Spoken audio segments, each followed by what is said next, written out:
안녕하세요. 아침부터 이렇게 와가지고 강의를 들으시고 혹시 소셜벤처 지금 하고 계신 분 계세요? 하고 계세요?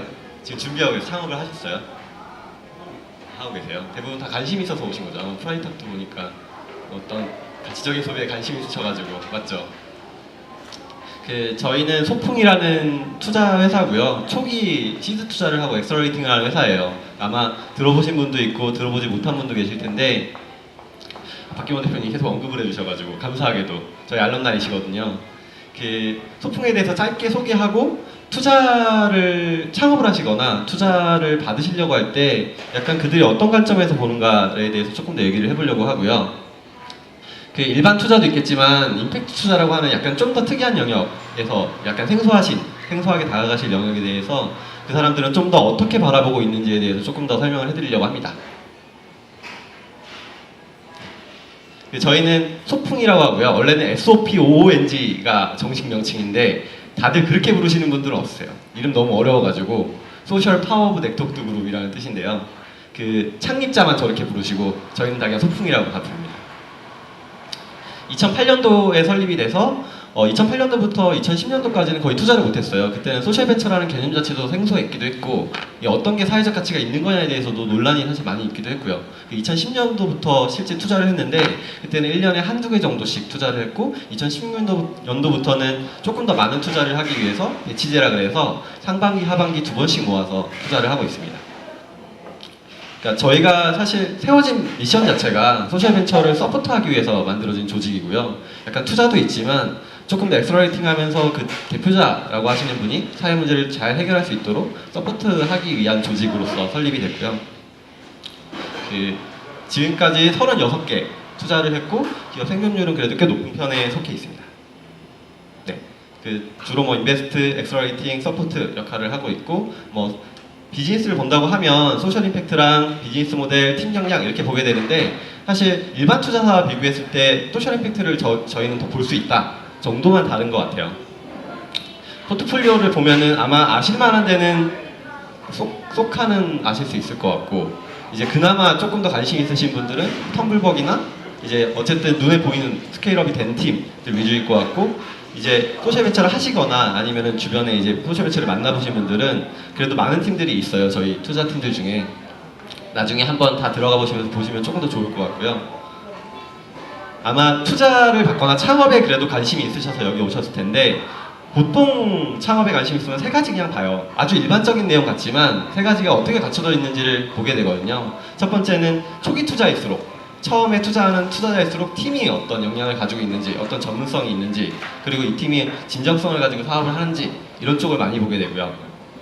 이제 뒤로 후속 투자로 넘어갈수록 이 팀이 마켓 타겟팅은 잘 돼 있는지 비즈니스 모델은 탄탄한지 이런 쪽으로 보게 됩니다. 보면은 하지만 세 가지가 다 갖춰져야지 어쨌든 투자가 이루어지는데 어쨌든 팀이 가장 크고 초기에는 그 다음에 마켓 타겟팅이 정확히 잘 되어 있는지 그리고 비즈니스 모델이 약간 성공할 수 있는 요소들이 있는지 실제로 기존과 다른 차별화된 요소로 그랬을 때 시드 펀딩이 되고 스케일업이 될 때쯤에는 이제 그 다음에 라운드가 있어요. 이제 펀드레이징이 계속 돼가는데 일반적으로 우리가 말하는 VC라고 하는 사람들이 투자를 하게 돼요. 잘 모르시죠? 이렇게 투자 쪽은 생소하시죠? 그죠? 그냥 알고 계시면 될 것 같아요.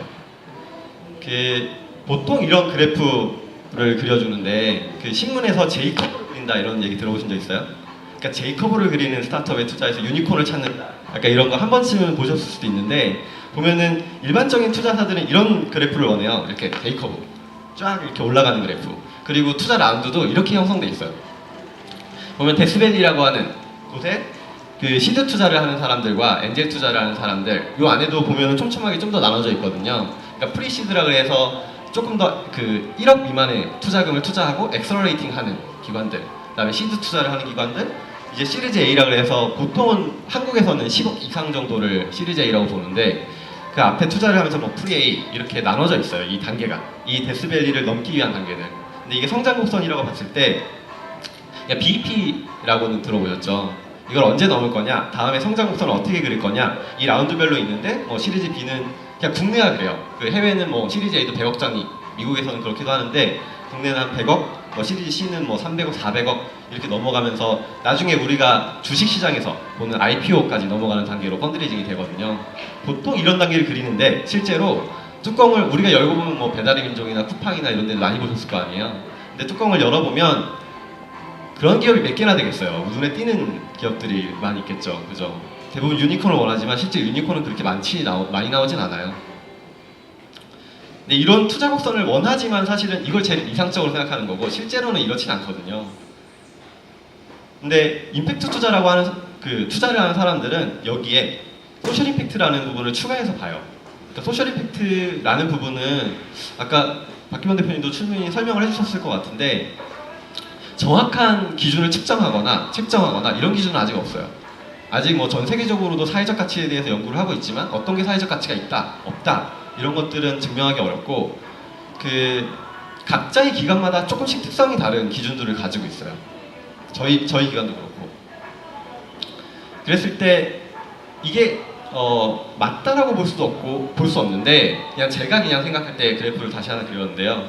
보통 생각할 때 벤처 캐피탈이라고 하는 우리가 일반적으로 보는 투자를 하는 사람들 이런 곡선을 원하거든요. 하지만 임팩트 투자를 하는 사람들은 곡선이 그렇지 않더라도 지속 가능하고 이 안에서 사회적 가치를 창출할 가능성이 있으면 투자가 가능하다고 봐요. 그러니까 이게 약간 조금 더 타이점일 수 있을 것 같아요. 근데 일반적인 내용들은 아니에요. 이걸 4사분면으로 좀 봤을 때 이렇게 볼 수 있거든요. 우리가 이제 소셜 임팩트랑 파이낸셜 리턴을 봤을 때 그 임팩트 투자의 영역은 이쪽 영역이에요. 그리고 일반적으로 우리가 전통적으로 투자를 하는 영역은 FI라고 해서 파이낸싱 투자를 하는 거거든요. 그러니까 재무적으로 내게 수익률을 가져갈 수 있는 팀들. 그럼 주로 여기에 포지션이 되겠죠. 이 부분이 조금씩 다르게 해석될 수 있는데 그리고 우리가 사회적으로 너무나도 가치 있어서 기부를 하는 쪽들은 이렇게 포지션이 돼 있을 것 같고 임팩트 투자 안에서도 조금씩은 갈려요. 그러니까 자본의 성질이라는 게 그 자본이 어떤 용도로 쓰이길 바라느냐에 따라서 달라질 수 있는데 소품 같은 경우는 약간 임팩트가 퍼스트예요. 임팩트가 없으면 투자를 하지 못하고 임팩트가 강조해서 많이 보는 투자사 중에 하나고요. 보통 요번에 이제 임팩트 투자라고 해서 정부에서 펀드레이징을 해서 이제 몇백억 대의 자금들이 풀리기 시작했거든요. 그걸 운용하는 임팩트 투자사들은 어쨌든 이 투자의 속성이 투자 수익률을 염두에 두는 투자를 해야 되기 때문에 아마 이쪽으로 포지션이 될 확률이 높아요. 그러니까 임팩트 안에서도 파이낸싱 리턴을 고려를 조금 더 해야 되는. 그래서 내가 만약에 투자를 받거나 어디서 지원을 받거나 한다라고 하시면 그 자본의 속성에 대해서 조금 더 보실 필요가 있어요. 그 자본의 속성이 기관에서 우리는 이걸 어떻게 사용하길 바란다. 그리고 포트폴리오를 보면 이 기관은 어떤 용도로 이 자금을 사용하고 있구나를 보실 수 있거든요. 그 스타트업 얼라이언스에서 이런 리포트를 발행하는데 그 소셜 벤처 앱이 그 벤처 스타트업 앱이라고 해서 그 투자 받거나 아니면 지원을 받거나 할 수 있는 기관들을 이렇게 나열해 놨어요. 아까 얘기했던 그래프 수준마다 이제 투자 기관들이 다르고 자본의 속성마다 이제 투자를 하는 영역들이 달라요. 그래서 최소한 내가 뭐 지원금을 받거나 아니면 투자를 받거나 할 때 그 기관이 어떤 가치를 가지고 있고 어떤 것들을 추구하고 있고 자금을 어떻게 소진하고 있고 하는 것들을 보실 필요는 있어요. 나중에 꼭 한번 들어가 보시고요.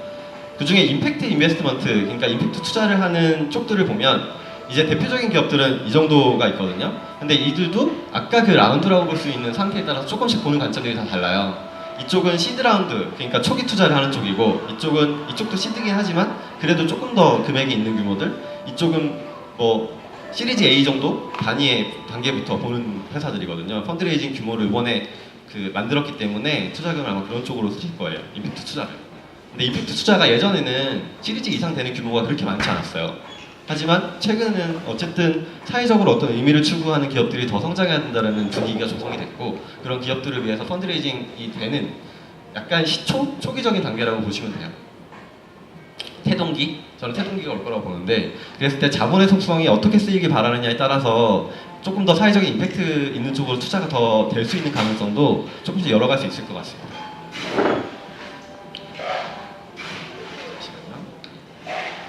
네, 그 소셜 벤처들도 최근에는 지분 투자를 받는 기업들이 많이 생겨나고 있는데 여기가 다는 아니고요. 더 많은데 이제 킨이라고 하는 임팩트 투자 네트워크가 있어서 그 안에서 지분 투자를 받는 팀들만 나열해 놓은 거예요. 아까 보여드린 그 스타트업 얼리언스에 발행하는 맵에 들어가면 기업들이 있어요. 그래서 혹시나 내가 관심 있는 분야의 기업들이 있다면 한 번쯤 들어가 보면서 같이 좀 봐주는 것도 도움이 되실 것 같습니다.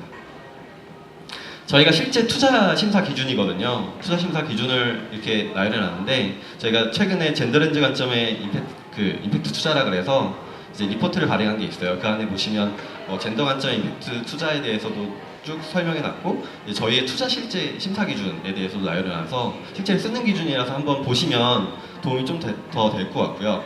임팩트를 바라볼 때 어떻게 바라볼 거냐가 저희도 항상 논의하는 주제긴 해요. 근데 이제 기본적으로 한 3가지 관점에서 보려고 하거든요. 하나는 사회적 가치가 그렇게 높진 않지만 저희는 모든 기업은 사회적 가치가 그래도 일부 있다. 왜냐하면 고용 창출을 하기 때문에. 하지만 저희가 바라보는 관점에서 봤을 때 사회적 가치가 일부 있고 이게 스케일업 됐을 때 사회적 가치가 클 수 있는 모델. 예를 들어서 소카라든지 텀블벅은 사실은 사회적 가치라고 할 수 있는 부분이 미비할 수 있어요. 왜냐하면 차가 한 대가 공유된다고 해서 사회적 가치가 의미가 없잖아요. 환경적으로 미치는 요소도 없고. 하지만 이 회사들은 스케일업 됐을 때, 커졌을 때 사회적 가치를 지닐 수 있다라는 전제를 가지고 있고요. 내부적으로 어떻고 이런 것들에 대해서도 당연히 고민해야 되겠지만 실제로 임팩트만 바라볼 때 텀블벅도 이제 문화예술 쪽으로 크라우드 펀딩이라는 사이트인데 여기도 스케일업 됐을 때 사회적 가치가 있을 수 있다. 이런 전제를 가지고 있어요. 또 하나는 사회적 가치가 워낙에 명확해서 이 팀은 성장이 지속 가능함에도 명확한 사회적 가치가 있고 임팩트 투자를 할 수 있다라는 영역인데 발달 장애인을 돕거나 실제로 저희 포트폴리오 중에 꿀벌을 키우는 곳도 있거든요. 그러니까 이 팀의 소셜 미션은 꿀벌의 개체수를 많이 늘리는 거예요. 근데 이렇게 사회적 가치가 조금 더 명확할 수 있는 곳들은 스케일업을 아까 그래프처럼 이렇게 그리길 바라지 않아요. 이들은 지속 가능하게 유지하면서 사업이 유지되면서 성장할 수 있을 때, 그러니까 스케일업이 이런 구조가 아니라 이렇게 성장할 수 있을 때도 얼마든지 임팩트 투자를 할 수 있는 영역이다라고 저희 같은 경우에 용인을 해줘서 할 수 있어요. 또 하나는 이게 기술을 가진 팀들인데 어떤 기술력을 가진 팀들은 사실 당장의 성과 같은 게 없거든요. 근데 이 기술을 가진 팀들이 사회를 위해서 기술을 활용했을 때 임팩트가 날 수 있으면 투자가 가능해요. 여기 팀은 이제 안적 카메라를 해서 그 해외에 지금 나가 있는 팀인데 그 스마트폰을 통해서 그 눈 시력 검사 있잖아요. 시력 검사만 하는 거 아니고 안구 그 질환 검사를 할 수 있게 그게 데이터를 받으면 바로 병원으로 연결될 수 있게 하는 팀이에요. 여기는 언어 재활을 하는 팀이고 기술력을 가진 팀들에게도 이렇게. 근데 이게 3가지를 보면 다 다른 관점에서 보고 투자가 진행이 되거든요. 근데 내가 우리 사업은 어떤 관점에서 보여줘야 될까를 한 번쯤은 고민해볼 필요는 있는 것 같아요. 아까 얘기했던 그 임팩트랑 비즈니스 모델이랑 일치되는, 아까 잠깐 언급하셨던 것 같은데 일치되는 걸 원해요. 일치시키려고 굉장히 노력하고요. 그러니까 소셜 임팩트라고 하는 것과 비즈니스 모델이 일치됐을 때 성장을 하게 되면 그 소셜 임팩트도 창출하면서 비즈니스 모델로도 성장할 수 있는 모델이 나올 수 있다고 믿고 있거든요. 저희는. 그래서 우리는 소셜 임팩트와 비즈니스 모델이 얼라인되는 팀. 이게 근데 저희 기준이긴 해요. 그게 이제 어떤 사업이 커지면서 기부금을 마련해서 기부하는 경우도 있지만 그게 아니라 본질적으로 사업 안에서 임팩트를 창출할 수 있는 모델을 찾고 있어요. 앞으로 어떤 게 유망할 것 같냐라고 물어보시더라고요. 그래서 그걸 담아줬으면 좋겠다고 하는데 사실은 잘 모르겠고요. 하지만 산업적으로만 봤을 때 약간 이게 전환기를 맞는 시점들이 있는 것 같아요. 특히나 아이폰이 생겼을 때 이런 산업적인 전환점이 있잖아요. 근데 최근에 관심 있게 보고 있는 부분들은 시니어분들이 그 모바일 접근성이 굉장히 낮아요. 그래서 모바일 팀들이 사실 많이 접근했었는데 다 없어졌거든요. 저희도 원래 다 개발자로 구성된 팀들이 이제 시니어를 위한 서비스를 만들었는데 최근에는 개발 쪽 아예 그냥 다 접었고요. 다 돌아다니면서 시니어분들 한 분 한 분 만나면서 하고 있어요. 실제 모바일 접근성이 지금 떨어지지만 그렇게라도 접근한 팀들은 살아남고 있거든요. 근데 그런 팀들이 뭔가 앞으로 어쨌든 우리가 고령화 사회가 될 거라는 건 명확하니까 근데 당장 투자를 하지 않더라도 장기적으로 발전 가능성이 큰 영역인 것 같고요. 농업 쪽은 유통 쪽은 많이 있는데 생산자를 위한 서비스들은 거의 많이 없어요. 그러니까 농부들을 위한 서비스들. 저희도 약간 관심 가지고 조금 더 보려고 하는 부분 중에 하나예요. 또 하나는 에듀케이션 쪽인데 최근에는 뭐 교육 쪽 자체는 그냥 컨텐츠 중심으로 돌아가거든요. 아직도 그냥 눈높이나 구몬 같은 학습지가 굉장히 많이 매출을 올리면서 하고 있지만 언젠가는 줄어들 시장으로 보이고 왜냐하면 저희가 입시 중심의 교육이 점점 사라질 거기 때문에 그래서 교육의 변화도 있기 때문에 약간 이쪽도 하고 있어요. 뭐 그 외에도 이건 사실 개인적인 관심사고요. 그 외에도 주거나 약간 이런 쪽도 관심사들이 있는데 산업적으로 어떤 변화가 일어나고 있는지를 캐치하면 그 안에서 우리가 어떤 임팩트를 창출하면서 비즈니스를 할 수 있을까도 조금 더 다른 관점에서 볼 수 있을 것 같습니다. 네, 장황하게 설명드렸는데 저희가 지금 모집을 하고 있어요. 소셜벤처 모집을 하고 있고 7월 16일까지 모집을 하는데요. 혹시나 초기 투자나 임팩트 투자 쪽에 관심 있으신 분들은 지원하셔가지고 하셨으면 좋겠고, 여기 계신 분들 중에 많이 소셜벤처 창업하셔가지고 어떤 임팩트를 창출하는 기업을 성장하시길 바랍니다. 감사합니다.